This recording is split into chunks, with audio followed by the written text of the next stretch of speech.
ఆగండి, ఆగండి, ఆగండి, ఆగండి. ఒక్కసారి ఆగండి. నెట్టేయమాకండి. అందరికీ మరణాత. అద్భుతమైన సాక్ష్యం చెప్తాను. దేవునికే మహిమ కలుగును గాక. నెట్టేయమాకండి. ఒక్కసారి ఉండండి. దేవుని సన్నిధిలో ఒక్క నిమిషం గడువు. దేవుడు 10 నిమిషాలు మనతో గడుపుతారు. అందరికీ మరణాత. అందరూ ఎలా ఉన్నారండి? బాగున్నారా? దేవుని సన్నిధిలో సంతోషంగా ఉన్నారా? దేవుడిచ్చిన ఆశీర్వాదం పొందుచున్నారా? దేవునికే మహిమ కలుగును గాక. ఆమేన్, ఆమేన్, ఆమేన్. ఒక అద్భుతమైన సాక్ష్యము. ఇండియాలో ఒక ఫ్యామిలీ ఉన్నారండి. అలాగే మరి ఒక కుమార్తె ఇక్కడ పనిచేస్తున్నారు. మరి భర్త, బిడ్డలు, కుటుంబం ఇంటికాడ ఉన్నారు. మరి కుమార్తె పనిచేస్తూ మరి అనేక రకాలుగా కష్టాలు పడి మరి ధనం పంపిస్తుంటే ఒక కుమారుడు ఉన్నాడండి. భర్త బాగానే ఉన్నారు, పాప చదువుకుంటుంది. కుమారుడు యవ్వనస్తుడు, చిన్న వయసేనండి, వయసు పెద్దది కాదు. చదువుకోవటం మానేసి తనిష్టాసారంగా లోకములో బ్రతుకుచున్నాడు. ఈ తల్లి ఏడుపు, దుఃఖం, వేదన కదండి. బిడ్డలు పాడైపోతుంటే ఎవరికి బాధ? తల్లిదండ్రులకు వేదన. ఎంత కడుపు సోకమో, ఎంతగా ఏడుస్తారో వాళ్ళు. కడుపుకు అన్నం కూడా తింటాం మానేసి ఏడుస్తారండి బిడ్డల గురించి కదండి. దేవునికి మహిమ కలుగును గాక. నిజమే, తల్లిదండ్రులు కష్టపడేదే బిడ్డల కోసం. బిడ్డలే సరి లేకపోతే ఈ బ్రతుకు ఎలాగా అని చాలా బాధపడిపోయింది తల్లి. చాన్నాళ్ళ నుంచి అలాగే ప్రార్థిస్తున్నాము. దేవుడు మరి ఆ బిడ్డని దర్శించాలి. ఆ బిడ్డకి మరి మారు మనసు కలగాలి.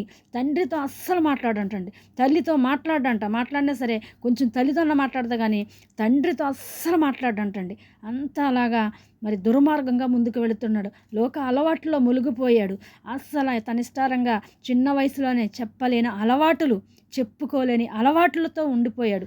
ఏమైందో అయినా సరే ప్రార్థిస్తున్నాము. నేను ప్రార్థిస్తున్నానికి అయ్యగారికి కూడా ఫోన్ చేసి చెప్పాను, అయ్యగారు ఇలా పరిస్థితి ఉంది, బాబు కోసం ప్రార్థన చేయండి. లోకంలో తప్పిపోయిన కుమారుడు వలె కాదు కానీ తిరిగి వచ్చిన కుమారుడు వలె మారాలి ఆ కుమారుడని మరి ప్రార్థించగా 2-3 నెలల నుంచి ప్రార్థిస్తూనే ఉన్నాము.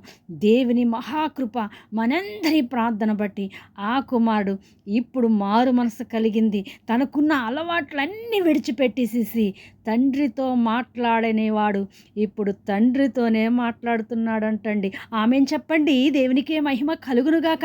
ఇది అద్భుతము. దేవునికే మహిమ కలుగునుగాక. ఎందుకు పనికరని వారిని ఎంచుకొని ప్రార్థన చేయుచుండగా అనుకోని రీతిలో ఇక్కడుండి పనిచేస్తూ ప్రార్థన చేస్తుంటే ఇండియాలో కార్యాలు జరుగుతున్నాయి. ఇది నిజమండి. ఇది కట్టుకథ కాదు, లేకపోతే ఏం కాదండి. ఇది అబద్ధం కాదు, ఇది నిజం. ఆ బాబు ఇప్పుడు చక్కగా పనిలోకి వెళ్ళి పని చేసుకుంటూ తన తల్లిని, తండ్రిని చక్కగా మాట్లాడుతూ ఎంతో పొజిషన్గా జరిగిపోయింది ఏదో తరిగిపోయిందమ్మ నన్ను క్షమించమని ఆ బాబు పశ్చాత్తాపపడి ఇప్పుడు చక్కగా పని చేసుకుంటూ తల్లిదండ్రులతో సంతోషంగా ఉంటున్నాడు. దేవునికి ఏ మహిమ కలుగును గాక. ఒక యవ్వనస్తుడు జీవితాన్ని దేవుడు మార్చారు మనందరి ప్రార్థన ద్వారా. ఇది దేవుని మహాకృప. మీ ప్రార్థన అమ్మగారు, మీ ప్రార్థనలో శక్తి ఉంది. నేనైతే ఎవరికో చెప్పుకోవాలో తెలియలేదు. నా బాధ, నా కన్నీళ్ళు, నా దుఃఖము ఎంతగానో ఏడ్చాను ఎన్నో సంవత్సరాల నుంచి.